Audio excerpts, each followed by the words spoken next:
Alléluia, bonsoir, bonsoir, soyez bénis au nom puissant du Seigneur Jésus-Christ. Nous sommes dans la joie d'être ensemble ce soir. Alléluia. Nous sommes dans la joie, comme toujours, parce que notre Seigneur, il est sur son trône, il est vivant, il règne et personne ne peut le détrôner. Le Seigneur Jésus-Christ, notre Dieu, est vivant, il est puissant. Et je suis très contente de pouvoir vous retrouver et de pouvoir partager encore la parole de Dieu, la parole de notre Seigneur Jésus-Christ, la parole qui libère, la parole qui délivre, la parole qui restaure, la parole qui guérit. Et parfois dans le calme, parfois dans la simplicité, parfois dans la douceur. Alléluia. Et j'aime beaucoup ce verset qui dit que pendant que le Seigneur Jésus-Christ enseignait, eh bien les démons quittaient les corps. Et parfois on vit des délivrances et on n'en a même pas conscience. Nous avons tous besoin de délivrance. Quelqu'un dit avec moi ce soir, nous avons tous besoin de délivrance. Nous avons tous besoin que l'Éternel, notre Dieu, pose la main sur nos vies, qu'il puisse nous faire du bien. Nous en avons besoin. Certains en ont conscience, certains cherchent la délivrance, cherchent la restauration, cherchent la guérison, et d'autres n'en sont pas forcément conscients. Mais le simple fait d'être dans une atmosphère où la parole de Dieu est libérée, où les anges de l'Éternel sont en action, eh bien, on bénéficie de ces délivrances, on bénéficie de cette guérison, on bénéficie de cette paix, de cette joie que le Seigneur Jésus-Christ seul peut donner. Alléluia. Nous sommes heureux en cette nouvelle année de la gloire, de la manifestation de la gloire de l'Éternel, de couronnement et de gloire. Et je ne sais pas si vous avez remarqué, mais pour ceux qui s'attachent au Seigneur, pour ceux qui croient au Seigneur Jésus, il y a une certaine gloire qui est en train de descendre dans leur vie.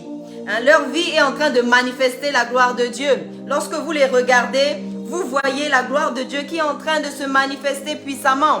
Alléluia. C'est déjà en train d'arriver. C'est déjà en train d'arriver.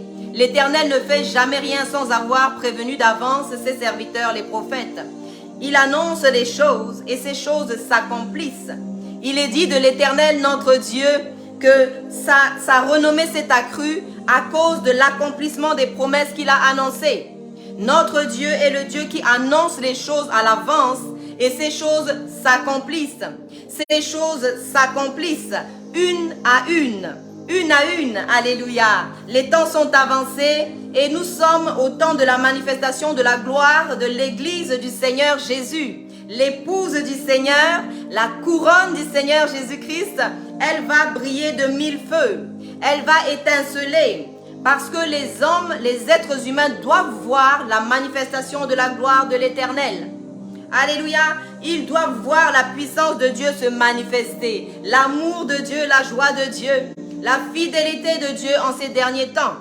L'Éternel est vivant, il est puissant, il est au milieu de nous et il agit déjà. Et ce soir, je vais vous partager un petit pan de mon témoignage parce que comme je ne vous ai pas caché, je suis passée par certaines difficultés. Et c'est vrai qu'au début, lorsque j'ai donné ma vie au Seigneur, je ne savais pas que parfois, l'Éternel permet que l'on puisse passer par des difficultés, par des tribulations, par beaucoup de choses pour pouvoir être formé.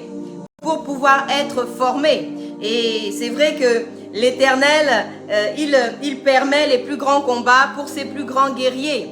Et plus on a un poste élevé, une position élevée dans le royaume ou dans l'armée du Seigneur, et plus les combats seront rudes, et plus les combats seront difficiles.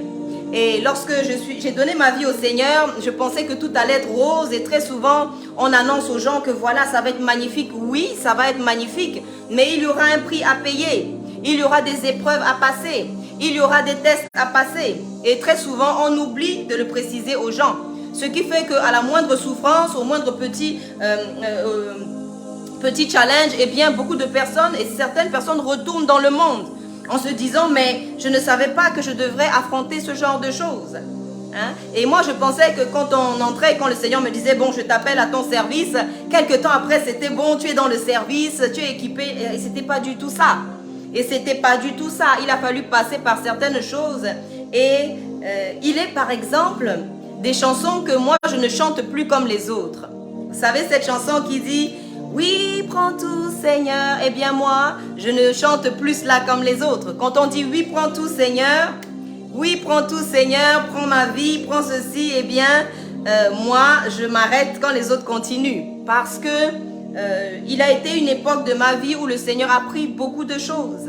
Hein, il a permis tout au moins que je puisse perdre beaucoup de choses.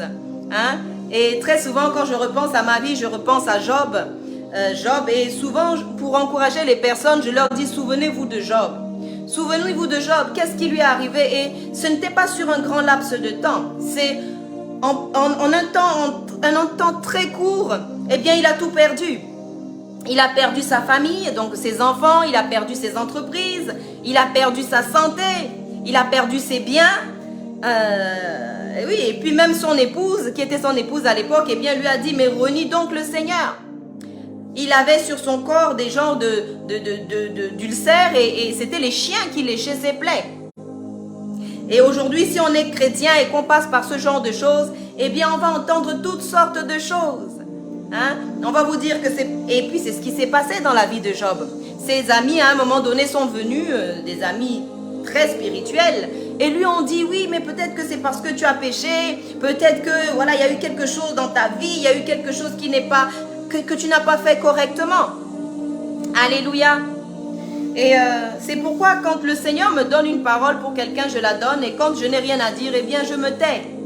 Parce que je veux éviter de parler à la place du Seigneur. Mais voilà. Et ce soir, donc, j'avais à cœur de parler ensemble de la vie des serviteurs de Dieu et les accusations. Et nous savons que le Seigneur Jésus nous a prévenus avant de partir. Il a dit, ils ont maltraité le maître. Ils l'ont traité de tout, ils l'ont traité de Belzébul, hein, et d'hérétique et de tout ce qu'on veut. Et ce n'est qu'à la fin qu'ils se sont rendus compte que c'était bien le Seigneur Jésus. Ce n'est qu'à la fin. Et le Seigneur nous a prévenus. Il a dit, on a maltraité le maître, eh bien on vous maltraitera aussi. Et lorsqu'on est serviteur de Dieu, on doit s'attendre. On doit s'attendre à traverser certaines choses pour pouvoir grandir, pour que les dons de l'esprit puissent avoir l'occasion de se manifester. Et je me rappelle encore lorsque l'on est venu pour m'interner, parce que j'ai passé un petit moment en psychiatrie, voilà, parce que selon les rapports, je priais la nuit, je oignais les choses d'huile, et c'était compliqué. Donc on est venu me prendre, on m'a accusé de beaucoup de choses, hein, qui n'étaient pas forcément toutes vraies, qui ne méritaient peut-être pas un internement, mais je suis passée par là. Et c'est vrai que lorsqu'on est venu me prendre déjà, à plusieurs reprises, ils sont venus me chercher avec des policiers, des menottes. Et le Seigneur n'a pas permis à plusieurs reprises. Alors il me disait le matin, il me disait, tu sors tôt de chez toi. Et je sortais de chez moi et j'allais traîner dans les magasins. Et lorsqu'ils arrivaient avec les menottes, les policiers, pour pouvoir me menotter et m'emporter, eh bien je n'étais pas à mon domicile. Et à chaque fois, ils me rataient. Et à plusieurs reprises, ils m'ont raté ainsi. Et puis un beau jour, le Seigneur a quand même permis que l'on puisse me prendre. Et je me souviens que lorsqu'on m'a menotté, en plus je venais de démarrer un jeûne Esther, j'étais dans le premier jour je pense. Et lorsqu'ils sont venus me prendre, je me suis expliqué tout simplement et j'ai vu ce policier qui m'a fait une prise. Hein, et il m'a menotté, il m'a jeté dans la fourgonnette comme ça. Et lorsque je me suis retournée, je l'ai regardé et je lui ai dit, mais vous savez, si je reste enfermée, parce que je ne savais même pas où on m'emportait à l'époque. Je savais juste que j'étais menottée et qu'on venait de m'emporter sous les yeux de mes enfants et sous les yeux du voisinage. Et je ne savais même pas où on m'emportait. Je ne savais même pas ce que c'était qu'un hôpital psychiatrique. Je ne savais pas.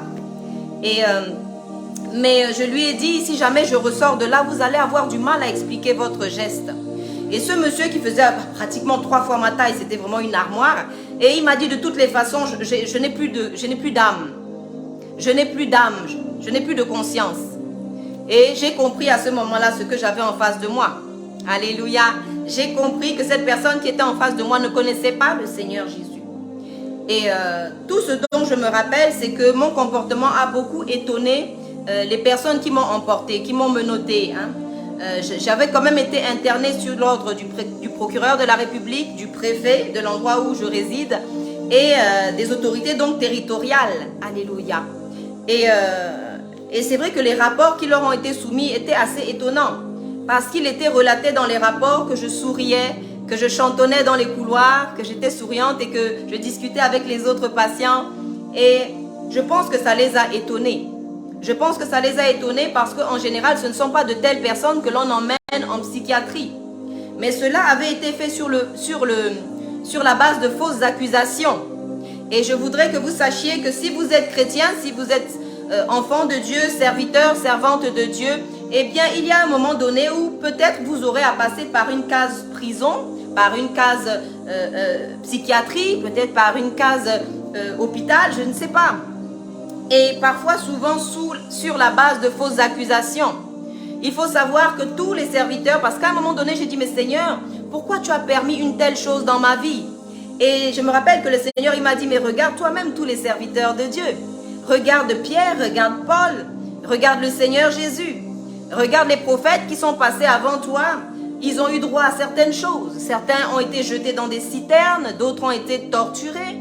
Ce sont des choses qui peuvent arriver, mais je voudrais ce soir pouvoir encourager quelqu'un. Encourager quelqu'un qui est peut-être en prison, encourager quelqu'un qui vit peut-être des accusations et qui ne comprend pas trop ce qui lui arrive. Et personne n'est épargné. Personne n'est épargné. C'est peut-être votre famille qui vous accuse, c'est peut-être au travail qu'on vous accuse, c'est peut-être même dans votre propre foyer. Voyez-vous, parfois je repense à Abigail, la femme de Nabal, et je me dis, peut-être que tous les matins, il lui disait, mais tu es une folle, tu n'es pas censée, mon épouse. Et nous savons pourtant que Abigail était une femme très sage. Et Abigail était quelqu'un qui, si son époux Nabal avait pu l'écouter, eh bien, il aurait pu sauver sa vie. Parce qu'elle était vraiment une aide précieuse que l'Éternel avait pourvue pour Nabal. Mais voilà, les accusations poursuivent très souvent les serviteurs, les servantes de Dieu. Et c'est vrai qu'il y a un verset qui nous dit que nous ne devons pas être surpris des épreuves qui arrivent, du fait qu'on puisse nous accuser. La seule chose qu'il faille faire, c'est qu'il faut surtout checker de savoir si Dieu a quelque chose à nous reprocher. Tant que Dieu n'a rien à nous reprocher, nous devons rester au calme. La parole de Dieu dit que c'est dans le calme et la confiance que sera votre force. Et oui, j'ai été internée, j'ai été emportée menottée sous les yeux du voisinage, de mes enfants. Et je suis restée d'un calme vraiment qui a étonné les personnes. Et je pense que parfois le Seigneur se sert de notre comportement, de notre manière d'agir en société pour parfois parler. C'est un langage de Dieu. C'est un langage qui interpelle les non-croyants. De savoir comment on traverse les accusations mensongères. Parce qu'il ne suffit pas juste de les traverser ou d'être en colère ou le reste, mais il faut surtout garder une attitude où on fait confiance à Dieu, où on sait que si l'Éternel est pour nous, qui sera contre nous? Et nous voyons les serviteurs de Dieu, leur attitude a été exceptionnelle. Nous voyons Pierre qui était en prison et avec les autres, eh bien, voilà. Ils n'ont pas eu une attitude de révolte, une attitude de colère, une attitude... Non. Ce sont des personnes qui ont manifesté la maîtrise de soi.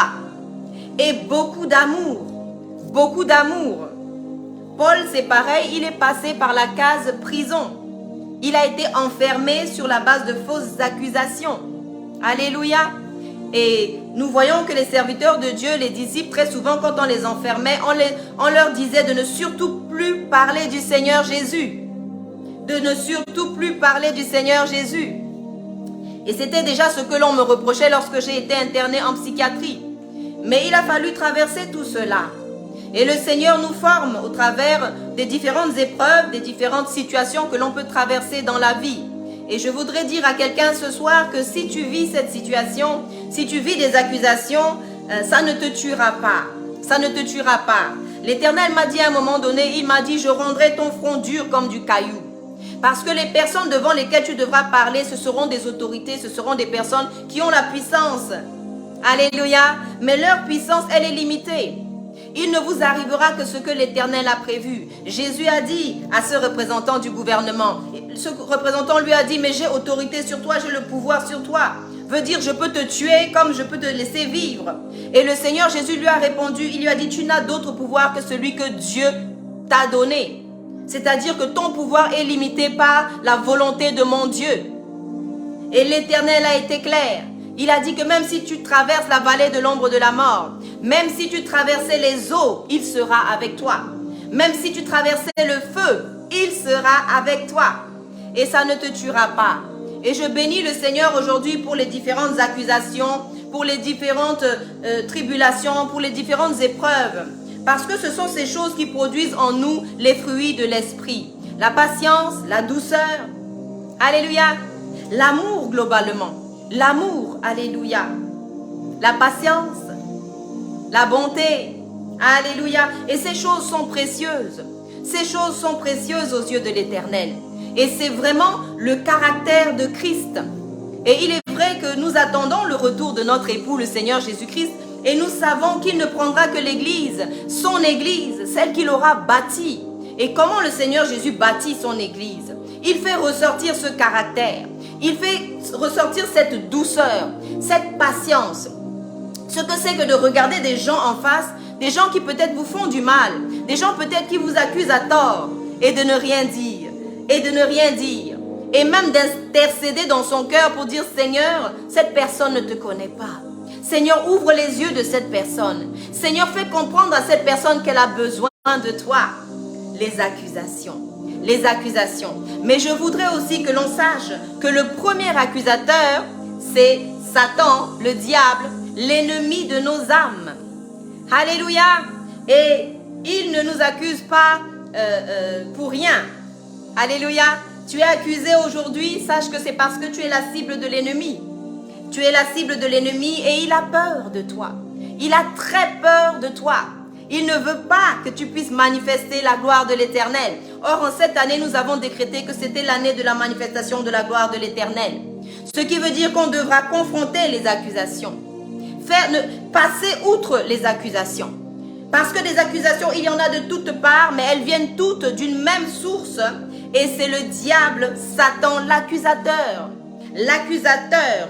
Et il est dit dans le livre d'Apocalypse, alléluia, qu'il y eut, Apocalypse 9, il y eut une grande guerre dans le ciel. Et il est dit qu'il fut précipité. Il fut précipité l'accusateur de nos âmes et de nos frères. Alléluia. Il fut précipité. Il ne fut pas trouvé plus fort que les autres. Alléluia. Il a perdu d'avance. L'ennemi de nos âmes, Satan, sait qu'il a perdu d'avance. C'est pourquoi je dis souvent aux gens, je dis, nous ne combattons pas pour la victoire, nous combattons dans la victoire. C'est une victoire qui est assurée. Alléluia. C'est comme si vous avez vu un film, vous l'avez vu en entier et vous connaissez la fin. Ce qui veut dire que peu importe ce que vous traverserez, vous ferez face et vous êtes victorieux. Vous êtes plus que vainqueur. Ce ne sont pas les internements, les accusations et toutes ces grimaces du diable qui vont vous déstabiliser. Alléluia. Votre assurance, elle est certaine. Les accusations. Les accusations. Alléluia. Nous voyons que quand quelqu'un a une grande destinée, un rêve à accomplir, vous trouverez toujours quelqu'un sur votre chemin pour vous accuser. Et cette personne, c'est le diable. Et il insuffle ainsi des accusations dans les pensées des gens, dans les bouches des gens. Il utilise, manipule les personnes pour pouvoir vous accuser devant les autorités, pour pouvoir vous accuser dans la tête de votre conjoint, de votre conjointe, pour pouvoir vous accuser dans la tête de vos enfants, par exemple, pour pouvoir vous accuser dans la société, là où vous travaillez, par exemple. Alléluia. Et c'est pourquoi il faut faire très attention à ce qui arrive dans nos pensées. Vous remarquerez qu'il n'est pas bon de s'asseoir à côté de personnes qui calomnient les autres ou qui colportent des choses fausses sur les personnes. Alléluia. Parce qu'on participerait ainsi à l'œuvre de l'ennemi qui est celle d'accuser les gens. Et nous savons, j'ai pris beaucoup de recul sur ce point-là, c'est que nous ne savons pas tout des gens. Nous ne savons pas ce qu'ils vivent, nous ne savons pas si c'est la main de l'Éternel ou pas, nous ne savons pas tout. Nous savons, nous connaissons en partie, dit la parole de Dieu. Et c'est ainsi que les amis de Job, par exemple, lorsqu'il est passé au travers de toutes ces choses, eh bien, ils se sont permis de l'accuser, de lui dire peut-être que tu as péché, peut-être que tu as mal marché, peut-être qu'il y a quelque chose, voilà, dans ta vie qui n'a pas été fait correctement. et du coup, tu payes les conséquences. Et ce n'était pas cela du tout. Soyez bénis au nom de Jésus. Et ce n'était pas ça. C'est pourquoi lorsque l'on voit quelqu'un traverser quelque chose ou des accusations sur quelqu'un, il vaut mieux avoir de la retenue pour éviter de travailler contre Dieu, pour éviter de se tromper. Et Job n'a rien dit, mais il était dans la souffrance. Il était dans la souffrance, son corps était purulent, il avait des plaies. Il était pratiquement à l'article de la mort. Il avait tout perdu. Ses enfants, sa maison, ses biens, sa femme était en train de lui dire de renier le Seigneur. Et ses amis sont venus, alléluia, donner un dernier coup sur la pointe vraiment pour enfoncer le clou. Et il n'a rien dit. Il n'a rien dit, il a seulement dit, il a dit, je sais. Je sais que je sais que je sais. Quelqu'un dit avec moi ce soir, je sais que mon Rédempteur est vivant. Je sais que mon Rédempteur se lèvera le dernier. Même au dernier moment. Vous voyez, c'est comme dans les films où on a l'impression que le méchant gagne, que tout tourne vraiment au vinaigre. Et puis au dernier moment, le Sauveur arrive. Au dernier moment, le Sauveur se lève. Le Seigneur ne vous laissera pas dans les accusations. Le Seigneur ne vous laissera pas dans les accusations. Il va relever vos têtes. Il va mettre une couronne sur votre tête, un diadème au lieu de la cendre. Il va essuyer vos larmes. Essuyez vos larmes. Alléluia. Parce que le Seigneur, il est fidèle. Et ça a duré pendant longtemps, vous savez. J'ai été internée, c'était en 2010.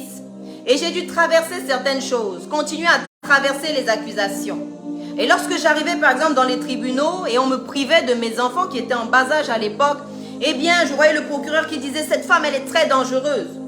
Mais je n'étais dangereuse en rien. J'étais entrée là, je n'avais pas d'armes, je n'insultais personne, je ne violentais personne, mais les accusations étaient fortes. Et parfois les accusations viennent de très loin, peuvent venir de votre côté maternel, de votre côté paternel, de choses qui ont peut-être été posées là même avant votre naissance. Et vous arrivez dans le monde et vous vous dites « je ne comprends pas ».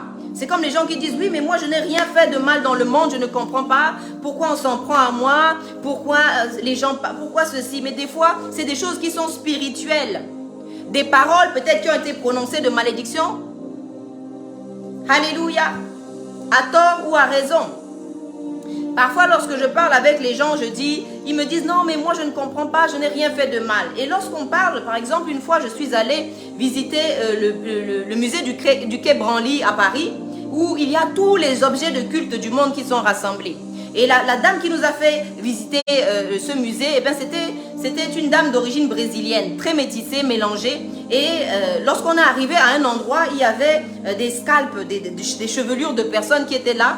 Et c'était les Amazones à l'époque, et elles qui avaient scalpé ces personnes, des femmes qui étaient des guerrières en fait, et qui scalpaient les étrangers.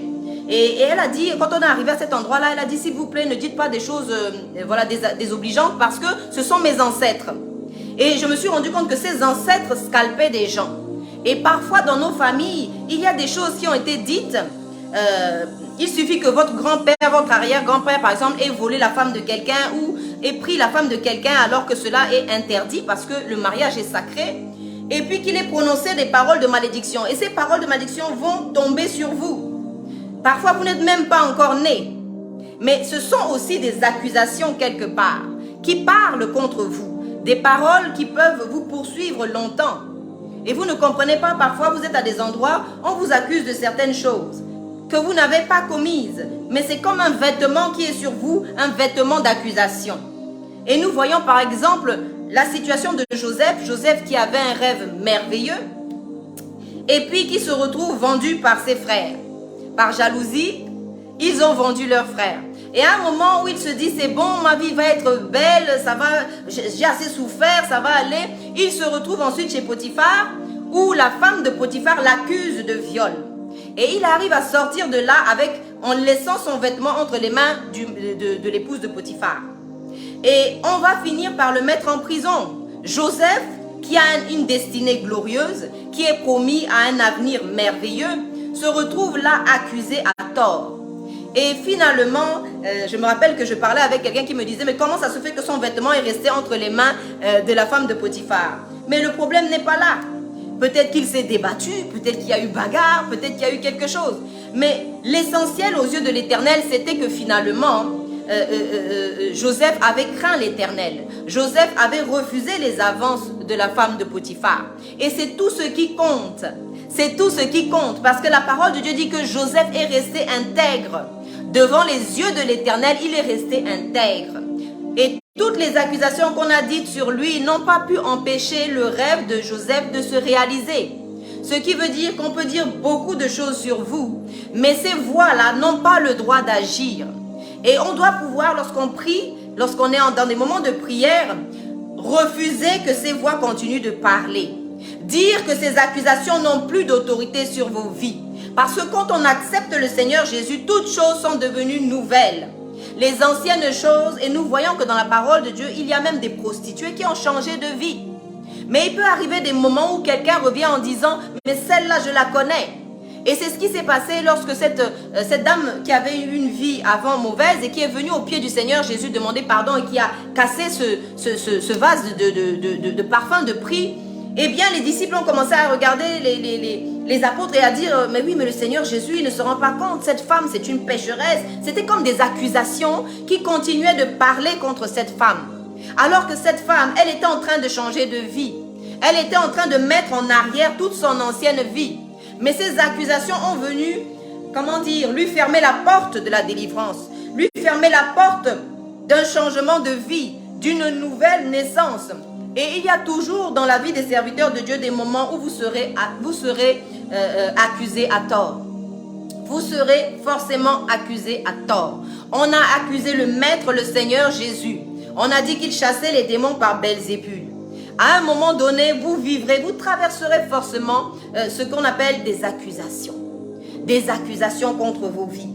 Et il faudrait pouvoir, dans la prière, refuser que ces accusations continuent de parler sur vos vies. Parce que le diable est un manipulateur. La Bible dit que nous ne sommes pas ignorants des desseins de l'ennemi. Nous savons qu'il ne nous aime pas, qu'il nous hait foncièrement, parce que nous sommes les représentants de l'Éternel sur la terre. Nous sommes la gloire, alléluia, la couronne du Seigneur Jésus, l'épouse du Seigneur Jésus. Et forcément, l'ennemi de nos âmes, l'accusateur, et il est précisé qu'il est bien l'accusateur, c'est marqué dans Apocalypse 9, l'accusateur a été précipité, parce qu'il était là pour dire des mauvaises choses, pour dire non, elle n'a pas droit d'être bénie. Elle n'a pas le droit à cette évolution. Elle n'a pas le droit à cette émancipation. Elle n'a pas le droit d'occuper ce poste. Elle n'a pas le droit d'épouser ce jeune homme. Il n'a pas le droit d'épouser celle-ci. Alléluia. Mais le Seigneur vous défendra toujours. Le Seigneur vous défendra toujours. Tant que vous êtes intègre devant le Seigneur, il va arriver un moment où même vos accusateurs se rendront compte qu'ils n'ont pas pu empêcher la gloire de Dieu de se manifester dans vos vies.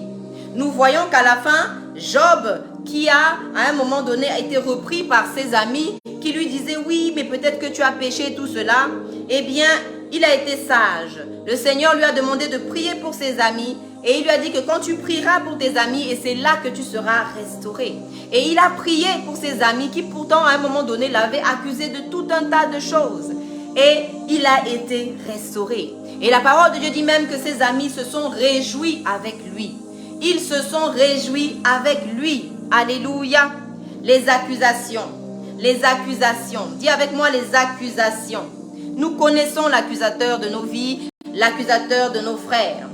Et parfois, il peut arriver que le Seigneur se serve de certains d'entre nous parce que nous n'avons pas assez de recul ou parce que nous n'avons pas assez de sagesse pour, soit se taire, soit dire au Seigneur, écoute, je ne comprends pas tout ce qui se passe ou ce que je vois, mais c'est nécessaire.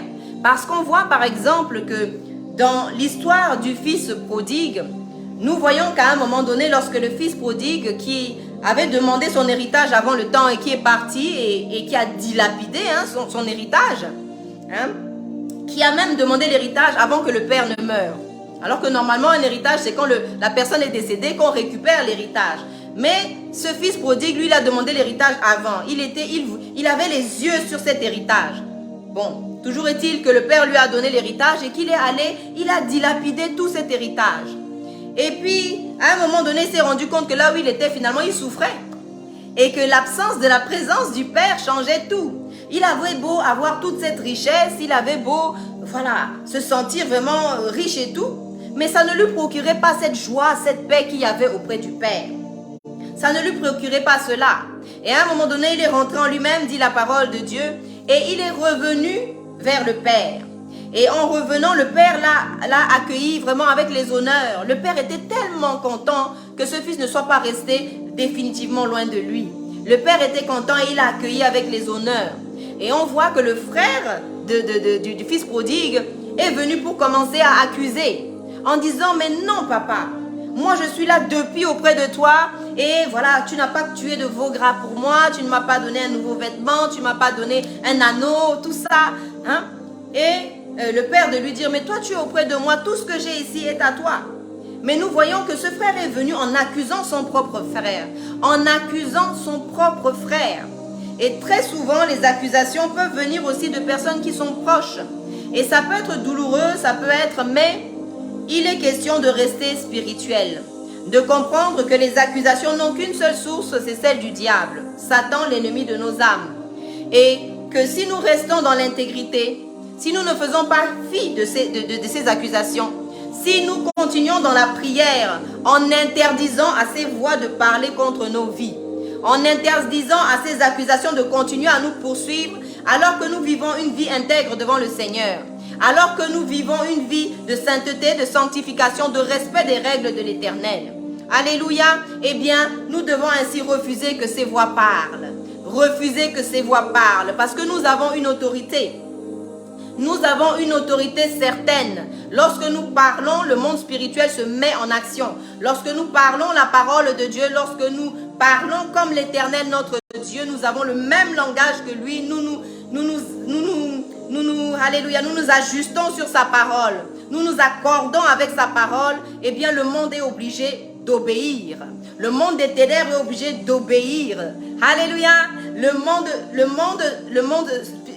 Alléluia. Le monde céleste, le monde terrestre, le monde aquatique est obligé d'obéir. Et toutes ces voix sont obligées de se taire. Et toutes ces voix sont obligées de se soumettre. Parce que la parole de Dieu dit qu'au nom du Seigneur Jésus-Christ, tout genou fléchit. Et toute langue confesse que Jésus-Christ est Seigneur. Même les démons sont obligés de se soumettre. Alléluia. Les autorités, les puissances, les dominations. Alléluia. Ces paroles d'accusation sont obligées de se soumettre. Alléluia. Et elles sont obligées de se soumettre tout simplement. Parce que la parole de Dieu fait autorité. Et la parole de Dieu est là pour nous enseigner, pour nous faire comprendre que d'autres personnes sont passées là avant nous. Que le Seigneur Jésus lui-même, il a été accusé à tort. Et si on a accusé le Maître, celui qui est sans péché, celui qui est le créateur de la terre et du ciel, eh bien ça veut dire que nous ne serons pas épargnés. Nous ne serons pas épargnés. Et à un moment donné, on vous accusera. Alléluia. Mais que ce soit à tort. Que ce ne soit pas parce que vous auriez vraiment péché ou parce que vous auriez fait quelque chose de mal. Lorsque l'on vous accuse à tort, gardez le silence. La Bible dit, gardez le silence, je combattrai pour vous. Parce que le combat, il est spirituel avant tout. Il n'est pas physique, il n'est pas ce qu'on peut voir avec nos yeux. Alors, ce qu'il est bon de faire, c'est de se retirer et de prendre ces accusations au sérieux dans la prière. De dire par la foi que ces voix doivent se taire, que ces accusations n'ont pas lieu d'être. Vous refusez ces accusations, vous rejetez ces accusations, vous condamnez ces accusations dans le nom puissant de Jésus. Et vous ordonnez que ces voix se taisent à jamais. Vous ordonnez à ce que ces voix se taisent. Et vous gardez une attitude. Parce que ce que vous ressentez dans ces moments-là est très important. Vous devez être certain que vous avez la paix de Dieu. La paix de Dieu. La paix qui surpasse tout entendement. La paix dont le Seigneur Jésus a dit, je vous la donne. Je ne vous la donne pas comme le monde la donne. Vous pouvez être en pleine tribulation. Nous voyons Pierre, Paul, ils étaient en prison. Le lendemain, on devait leur couper la tête. Mais ils avaient une paix, une assurance. Alléluia. Je me suis retrouvée dans cet hôpital psychiatrique. Je ne savais pas quand est-ce que j'allais sortir. Ça pouvait être dans 1 an, ça pouvait être dans 6 ans, je ne sais pas. Parce que quand vous rentrez là-bas sur ordre de l'autorité territoriale, eh bien, il faut une autre autorité pour dire, bon, on allait sortir. Il fallait une autorité supérieure. Et c'est ainsi que le Seigneur a envoyé, alléluia, un magistrat qui était d'une autre contrée. Et lorsque j'ai recherché ce magistrat pour le remercier par la suite, on m'a dit qu'ils ne savaient pas du tout de qui il s'agissait. Eux, ils ne le reconnaissaient pas, ce magistrat-là. Et je me suis dit certainement que le Seigneur a envoyé un ange. Comme il a envoyé pour Pierre, alléluia, qui était en prison, eh bien, on voit que, alléluia, la prison s'est ouverte. La prison, les portes de la prison se sont ébranlées. Les portes de la prison se sont ébranlées. Alléluia. Et l'ange a dit à Pierre, mets ton vêtement, suis-moi. Mets ton vêtement, suis-moi. Pierre, il pensait qu'il était en train de rêver. Et quand le Seigneur va vous délivrer, quand le Seigneur va vous faire sortir de cette prison, ce sera comme un rêve. Ce sera comme un rêve. Hein? Il est marqué dans la parole de Dieu. Lorsque l'Éternel nous a délivrés, c'était comme si nous étions en train de rêver. Ça n'avait pas l'air réel. Ça avait l'air de quelque chose de surnaturel. C'était tellement extraordinaire. Alléluia. Et c'est ainsi que le Seigneur délivre des prisons, délivre des hôpitaux psychiatriques. Alléluia. La situation peut changer en un claquement de doigts. Nous voyons cette Samaritaine là-bas en train de puiser de l'eau, complètement découragée, sans espérance, l'avenir complètement maussade. Alléluia. Et le Seigneur Jésus arrive et sa vie change. Elle devient une évangéliste en puissance. Elle devient une femme qui est sûre d'elle. Une femme qui sait où elle va. Une femme qui sait que ce qu'elle dit a de la valeur. Alléluia. Et une femme à qui Jésus-Christ a donné toute sa confiance. Alléluia. Il lui a donné le secret. Il lui a dit qu'il s'est révélé à elle en tant que le Messie. Ça a été la première personne à qui le Seigneur Jésus s'est révélé en tant que Messie. Alléluia. Mais elle a dû faire face aux accusations. Elle a dû faire face aux accusations. On l'a accusée d'être une femme de mauvaise vie. Et c'est vrai que récemment, j'avais posté une petite partie du film qui a été tourné. Et c'est vrai qu'on nous donne des détails qui nous laissent présager ce qui s'est réellement passé dans la vie de cette femme. Parce que lorsque le Seigneur Jésus, par exemple, dans ce film lui parle, il lui dit, je sais que ton premier époux, tu l'as beaucoup aimé, tu l'as honoré, tu étais une femme douce, tu étais une femme soumise. Hein? Et cet homme t'a beaucoup maltraité. Et on voit que cette femme, elle a peut-être été blessée. Elle a peut-être été abîmée, si je peux me permettre le terme. Et à l'origine, elle n'était pas comme ça. À l'origine, elle n'était pas comme ça.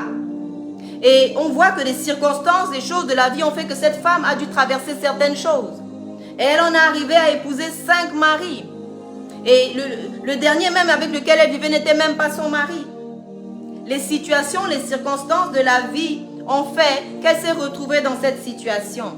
Ce qui fait qu'il faut avoir beaucoup de recul quand on regarde les situations des gens. Vous savez, à l'époque, je ne savais pas, mais moi, je me suis retrouvée déjà à la rue. Et oui, ça ne se voit pas comme ça, mais j'ai été à la rue. J'ai été hébergée en urgence. Et si vous m'aviez vu à ce moment-là, et vous voyez aujourd'hui, vous vous dites, c'est peut-être pas la même personne, mais si, il a fallu que je passe par là à cause des circonstances de la vie. La vie nous apprend beaucoup de choses. Et parfois, on juge les situations des gens, on pense comprendre, on ne sait rien de tout ce qu'ils ont traversé. On ne sait pas ce qui leur est arrivé dans la vie.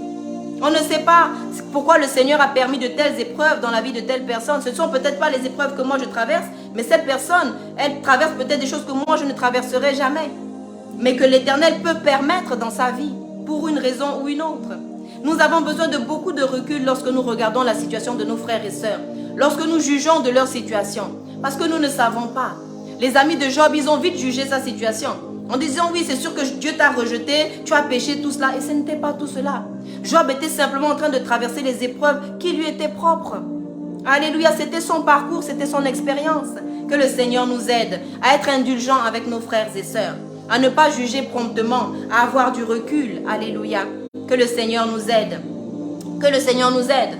Et nous voyons que cette dame, finalement, les gens l'ont jugée. Les gens se sont dit, sa vie est finie. Peut-être que des femmes qui étaient mariées étaient en train de se moquer d'elle. En se disant, oui, mais elle, non, c'est vraiment une femme, on ne peut pas être à côté d'elle. Mais je veux te dire ce soir que peu importe ta situation, peu importe le rejet que tu as pu subir, peu importe les calomnies, peu importe les accusations des gens, eh bien, je veux te dire que le Seigneur te voit, que le Seigneur te connaît, que le Seigneur t'aime. Et comme le Père du Fils prodigue, il a hâte que tu rentres à la maison. Il a hâte que tu viennes auprès de lui. Il a hâte qu'il puisse démarrer le processus de restauration de ta vie. Parce que, alléluia, tous ont les mêmes chances d'être sauvés. Le Seigneur n'est pas injuste. Il n'y a pas de personnes sur la terre qui n'ont pas le droit à la deuxième chance. Il n'y a pas de personne sur la terre qui n'a pas le droit au salut. Il n'y a pas de personne sur la terre qui n'a pas le droit à la grâce de Dieu. La grâce de Dieu. Et nous devons nous souvenir que tout ce que nous avons, tout ce que nous pouvons obtenir sur cette terre, c'est par la grâce de Dieu. Parce que si on enlève la grâce de Dieu, ni vous ni moi ne pouvons nous tenir ici pour parler. Peut-être que je serai morte en chemin. Alléluia, c'était ça le projet de l'ennemi. Parce que lorsqu'on vous accuse, lorsqu'on dit des choses mauvaises sur vous, à des moments vous entendez même des voix dans la tête qui vous disent mais finis-en avec la vie. Et moi ça m'est arrivé. Qui vous disent mais là tu ne t'en sortiras plus, tu vois bien, tout le monde est contre toi. Les autorités me couraient après, les policiers, les magistrats, c'était comme dans un film. Mais il a fallu traverser tout cela. Il a fallu traverser tout cela et je bénis le Seigneur pour toutes les personnes vraiment qui m'ont aidé, qui m'ont soutenu, qui m'ont encouragé et heureusement qu'il y avait de telles personnes. Parce que beaucoup d'autres personnes m'ont tourné le dos. Oui, de la famille, d'autres qui n'étaient pas de la famille, des gens sur lesquels on comptait, des personnes peut-être que tu as aidé à des moments et tu verras qu'au moment où toi tu auras besoin d'aide, eh bien le Seigneur ne permettra pas que ces gens-là puissent t'aider. Ils vont être occupés à autre chose, ils vont te tourner le dos. Et oui. Mais les accusations ne te tueront pas. Les accusations ne te tueront pas. Ce soir, le Seigneur est en train de t'encourager. Le Seigneur est en train de te fortifier. Le Seigneur est en train de te dire qu'il voit tout cela. Alléluia. Quand le Seigneur Jésus était en train d'être accusé, Dieu était sur son trône. Il était sur son trône. Lorsque Joseph a été accusé à tort, Dieu était sur son trône. Lorsque Pierre, Paul ont été mis en prison à tort, lorsque des prophètes de l'Éternel se sont retrouvés dans des citernes parce qu'ils avaient dit la vérité, eh bien, l'Éternel était toujours sur son trône. Mais l'Éternel se glorifie dans la vie de ses serviteurs. La parole de Dieu dit que Job, qui a été accusé à tort, qui a été tout ce qu'on veut, eh bien, il a été restauré. Il a été restauré. Et la parole, Dieu avait bien dit au début, il a dit à Satan, il a dit, est-ce que tu as vu mon serviteur Job? Dieu avait une confiance en Job. Il savait que malgré toutes les accusations que ses amis allaient venir dire, malgré tout le reste, Job allait rester intègre. Job allait rester intègre. Dans les accusations, dans les calomnies, dans tout ce que les gens peuvent dire, restons intègres. Restons intègres. Shalom, shalom, shalom, soyez bénis. Alléluia. L'attitude est très importante. C'est une philosophie. Lorsque vous vous voyez accusé, posez-vous simplement la question, est-ce que devant l'Éternel, je suis coupable? Est-ce que l'Éternel m'accuse? Si l'Éternel ne t'accuse pas, tous tes accusateurs, ils vont finir par constater que l'Éternel est avec toi. Tous tes accusateurs, tous ils sauront. À la croix, lorsque le Seigneur Jésus est décédé, même le soldat qui était à côté, il a regardé et il a dit, waouh, mais c'était vraiment le Fils de Dieu. Cet homme était vraiment le Fils de Dieu. Tes ennemis, tes calomniateurs, toutes ces personnes, ils finiront par constater que l'Éternel est avec toi. Reste dans l'intégrité. Parfois, ce n'est pas forcément à faire beaucoup de boucans ou beaucoup parler. Reste sage, reste dans la prière. L'Éternel a dit, je combattrai pour vous. Mais vous, gardez le silence. Gardez le silence. Alléluia. Garder le silence, ça veut dire être dans une attitude de paix. Être dans une attitude de quiété. Être dans une attitude de confiance. Alléluia. Frère David, sois béni. Au nom de Jésus. Une attitude de foi, une attitude de sérénité. Alléluia. On avait beau dire tout ce qu'on voulait. Elle prit la nuit. Elle oint les choses d'huile. Je savais que tant que l'Éternel était avec moi, la fin serait bonne. La fin de l'histoire serait bonne. Le Seigneur va intervenir en ta faveur. Tu traverseras les calomnies. Tu traverseras les accusations mensongères. Alléluia. Mais tu triompheras. Tu triompheras.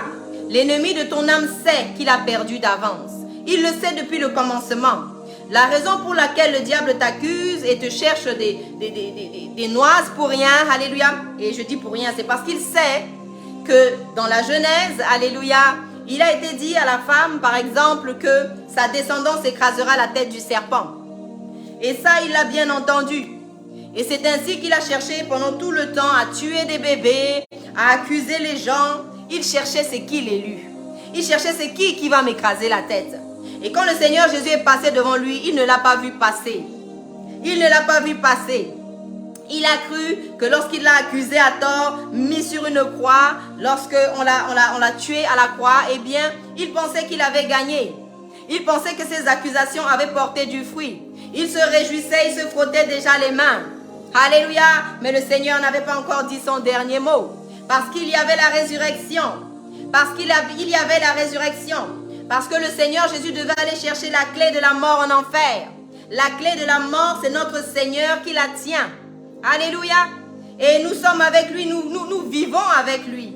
Nous triomphons avec lui. Nous sommes assis dans les lieux célestes avec lui. La parole de Dieu dit, qui nous accusera? Qui nous accusera? Si l'Éternel est pour nous, personne ne pourra tenir devant nous. Nul ne tiendra devant toi. Reste dans l'intégrité, reste attaché. Ce que le Seigneur Jésus a traversé, chacun de nous le traverse à sa manière. Et les accusations, nous n'y échapperons pas. Forcément, on nous accusera parce que la lumière dérange. La parole de Dieu dit que la lumière est venue dans le monde et le monde ne l'a pas reçue. Le monde ne l'a pas reçue parce que le monde aime les ténèbres. Parce que le monde veut continuer à pratiquer des choses que la lumière vient exposer. Alléluia. Mais le Seigneur est fidèle. L'Éternel est fidèle. Alors ce soir, nous allons prier ensemble. Nous allons dire que nous refusons que ces voix qui parlent contre nous continuent d'agir. Nous allons dire que nous refusons que ces voix continuent d'agir. Nous ordonnons à ces voix de se taire. Qu'elles viennent, alléluia, du côté de nos pères, du côté de nos mères. Qu'ils viennent de toutes parts. Que ces accusations viennent de toutes parts. Nous les faisons taire au nom puissant de Jésus. Et nous interdisons à la lune, au soleil, aux astres, aux myriades, à tout ce que l'Éternel a créé de travailler contre nos vies. Quoi que ce soit qu'on ait pris pour apporter chez des marabouts, quoi que ce soit qu'on ait pris pour apporter chez des sorciers, alléluia, et sur lesquels on a incanté des paroles de malédiction sur nos vies, des paroles d'accusation, des paroles de malédiction, eh bien nous les annulons au nom puissant de Jésus. Nous les annulons dans le nom puissant de Jésus. Nous interdisons à ces choses de travailler contre nos vies. Et nous ordonnons à ces choses de travailler en notre faveur maintenant dans le nom puissant de Jésus. Dans le nom puissant de Jésus. Que les voix qui parlent contre nos vies, alléluia, depuis des cercueils, depuis des tombeaux, alléluia, depuis des rassemblements de sorciers, et bien que ces voix soient rendues muettes maintenant au nom puissant de Jésus. Que tout ce qui nous accuse devant les hommes et devant les esprits, et bien que ces voix se taisent. Que toutes ces choses qui nous accusent se taisent. Nous sommes des créatures nouvelles. Toutes les choses anciennes sont passées. Alléluia. Toutes ces accusations, nous les annulons. Alléluia. Je vais vous partager, mais très rapidement, un songe dans lequel, il y a longtemps, à l'époque, je fréquentais une assemblée et dans laquelle je me suis rendu compte que finalement, j'étais au milieu de sorciers. Donc, les responsables de cet endroit, de cette association, étaient dans la sorcellerie. Et moi, je ne le savais pas. Et j'ai fait un songe dans lequel je me voyais arriver devant un temple. Et devant ce temple, je voyais plein de chaussures par terre. Et lorsque je suis arrivée, j'avais même déjà perdu une chaussure. Il ne me restait plus qu'une seule chaussure. C'est avec ça que je marchais. Et arrivée devant là-bas, je vois une petite jeune fille. C'est elle qui dirigeait ce temple. Et puis à côté, il y avait deux personnages. Et puis ils étaient en train de lui dire, oui, mais elle a été accusée de ceci quand elle était plus jeune. Et c'est vrai qu'à l'époque, j'avais été accusée de quelque chose, mais c'était à tort. Mais n'empêche que c'est eux, ils avaient cette information-là. Ils avaient cette information-là. Et donc il a dit, oui, mais elle a été accusée de ceci. Et j'aurais pu dire, oui, mais c'était faux, commencer à m'expliquer, mais Dieu m'a donné la sagesse à ce moment-là dans ce songe. Et j'ai dit, je ne suis pas sainte parce que j'ai fait des choses saintes ou que je suis sainte. Non, je suis sainte parce que le sang de Jésus me purifie. Et à ce moment-là, le monsieur a dit à la petite fille, ah mais là, elle dit la vérité, on ne peut rien faire. Et du coup, c'est comme ça que l'accusation de cette jeune fille est tombée à l'eau. Mais il faut savoir que le but en emmenant les personnes là, c'était qu'ils perdent leurs chaussures. Et les chaussures, c'est le symbole du zèle de l'évangile. Ça veut dire qu'à force qu'on t'accuse, et qu'on t'accuse, si tu laisses peser ces accusations sur toi, tu vas finir par douter de ton autorité. Tu vas finir par douter de ta puissance et de ce que l'Éternel a déposé dans ta vie. C'est pourquoi il faut refuser ces choses. C'est pourquoi il faut vraiment mettre en avant la puissance de Jésus, le sang de Jésus, l'autorité que Jésus t'a donnée. Alléluia. Et tu t'adosses au manteau de Jésus. Tu t'adosses au manteau de Jésus. Tu t'adosses au manteau de Jésus. Là où Jésus est passé, tu passeras. Si Jésus est passé avant toi, tu passes après lui. La voie est ouverte. Alléluia. Rien ne t'arrêtera dans le nom puissant de Jésus. Et c'est ainsi que dans ce rêve, j'ai échappé à cette condamnation et à ces accusations. Alléluia. Et je veux te dire que ce soir, ces accusations doivent cesser dans ta vie. Ces accusations doivent s'éteindre au nom de Jésus. Ce local duquel sortent toutes ces accusations, toutes ces sortes de méchanceté, de choses que l'ennemi aime rappeler pour que l'on vienne te salir, eh bien ces choses doivent se taire. Ces choses doivent perdre leur voix. Cette voix doit s'éteindre définitivement dans le nom puissant de Jésus. Alléluia, tu as la victoire, tu es victorieux. L'Éternel a déjà combattu pour toi. Et nous voyons que dans l'Apocalypse, il est dit que l'accusateur de nos frères, il a été précipité. Nous ne nous mettrons pas avec d'autres personnes pour accuser des frères. Alléluia. Si ton frère est tombé, si ta soeur est tombée, ton travail, ton devoir, c'est de prier pour cette personne. C'est de l'aider à se relever. Alléluia. Et jamais d'enfoncer quelqu'un. Parce que tu ne sais pas dans quelle situation un jour tu te retrouveras. Et tu seras content de trouver la grâce. Et tu seras content d'avoir quelqu'un qui dira non, cette personne, il faut prier pour elle. Alléluia. Il n'y a pas de joie à voir un frère à terre. Ce sont des frères d'armes, ce sont des collaborateurs, ce sont des frères d'armée. Alléluia. Et je ne peux pas voir ma soeur tomber, mon frère tomber et être dans la joie. Je dois lui prêter ma main, mon bras et dire lève-toi. La Bible dit que chacun s'encourage, que chacun dise à son frère, à sa soeur, lève-toi. Prends courage, on va y arriver. Alléluia. Ce soir, le Seigneur nous encourage. Ce soir, le Seigneur t'a démontré qu'il connaît ta situation, qu'il sait que tu es accusé à tort, mais il te dit, prends courage, il va te relever. Prends courage, il va te justifier. Alléluia. Il va te justifier et il t'a déjà justifié. Le sang de Jésus a coulé pour nos péchés passés et futurs. Ce n'est pas une autorisation pour pécher, mais c'est qu'il faut savoir que la grâce de Dieu, elle est agissante aujourd'hui. Et quel que soit ce que tu as fait, ce dont on t'a accusé, que ce soit à raison ou à tort, ce soir tu peux faire taire ces accusations. Tu peux te réfugier sous le manteau de Jésus.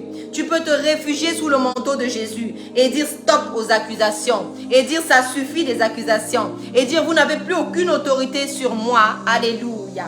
Que le Seigneur rende vos fronts durs comme de la pierre. Oui, pour résister aux accusations. Oui, pour garder la foi, la paix. Une attitude vraiment de quiétude, même en temps de turbulence. Parce que l'Éternel est celui qui justifie. Il est Jéhovah Tchikenu, notre justice. C'est lui qui nous justifie. C'est lui qui rend toutes choses. C'est-à-dire que de ce qui était sale, de ce qui était vraiment sans espoir, sans avenir, il met l'espérance.